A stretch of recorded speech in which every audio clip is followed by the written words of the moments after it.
હવે આગળ વાત કરીએ તો છોટાઉદેપુર જિલ્લાના ખેડૂતો ખેતી સાથે પશુપાલન કરી દૈનિક 2.5 લાખ લીટર દૂધ ઉત્પાદન કરી દૂધમાંથી આવક મેળવી રહ્યા છે। છોટાઉદેપુર જિલ્લાના ખેડૂતો ખેતી સાથે પશુપાલન કરી દૈનિક 2.5 લાખ લીટર દૂધ ઉત્પાદન કરી દૂધમાંથી આવક મેળવી રહ્યા છે। રાજ્ય અને કેન્દ્ર સરકારના આદિજાતિ વિકાસ વિભાગની સંકલિત ડેરી વિકાસ યોજના અંતર્ગત પશુપાલકોને દુધારા પશુઓ ખરીદ કરવા લોન મળતી હોય છે। જિલ્લાના ખેડૂતો દુધારા પશુઓનું પાલન કરીને દૂધ ઉત્પાદન કરીને દરરોજનું 2.5 લાખ લીટર જેટલું દૂધ 450 જેટલી દૂધ મંડળીઓ દ્વારા બરોડા ડેરીને વેચાણ કરી પૂરક રોજગાર મેળવી રહ્યા છે।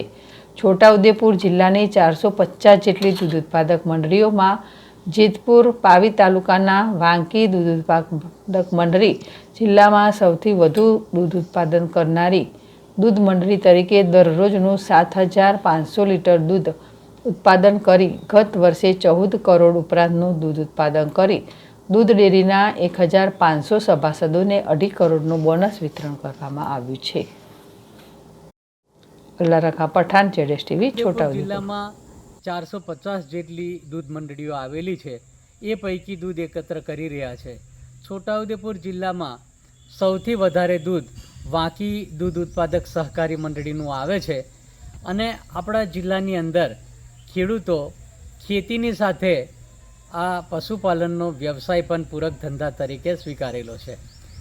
સાથે રાજ્ય સરકારની વનબંધુ કલ્યાણ યોજના હોય, કેન્દ્રકૃત યોજનાઓ હોય, તેમાં દૂધાળા પશુ આપવાની યોજનાઓ હેઠળ આ જિલ્લાને આદિવાસી વસ્તી હોવાને કારણે ખૂબ મોટા પ્રમાણમાં સરકારે દૂધાળા પશુઓ આપ્યા છે।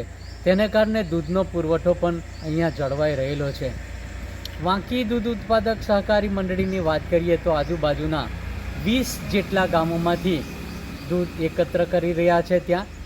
ત્યાં આપણું બલ્ક કુલિંગ મશીન એટલે કે ત્યાં BCU પણ આપણે આપેલું છે, જેના મારફતે દૂધ ઠંડુ કરીને એક જ મંડળીનું દૂધ ટેન્કર મારફતે લઈ જવામાં આવી રહ્યું છે।